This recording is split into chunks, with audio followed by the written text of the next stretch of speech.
Hey, welcome back guys to another video. So in this video we'll learn about how do we read PDF files using the document loaders in LangChain. So let's go.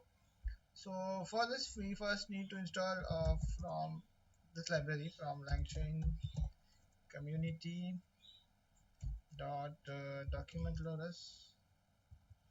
Okay, we have to import uh,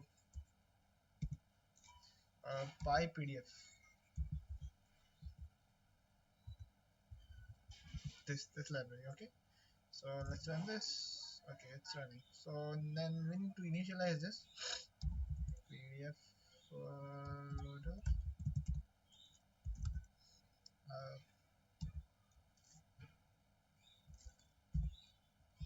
PDF loader, and then we need to paste our file's address, copy path,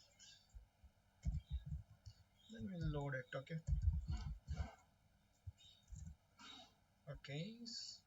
we're getting an error here. See what's the error is. It's saying we need to install this library py-pdf. Okay, let's see. Yeah, let's mention this.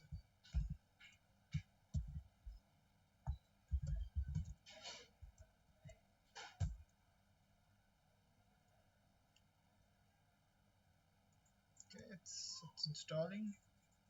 Okay, it got installed. So let's try to run that again.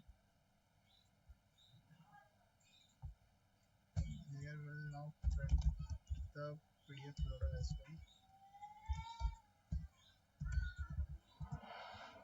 Okay, so yeah, so we can see that it is like we are able to read that PDF. Yeah, so you can see the page content and all this is the metadata where it is stored. So yeah, this is how you read a PDF file using PDF loader. So yeah, thank you. For more such videos, please like, share, subscribe.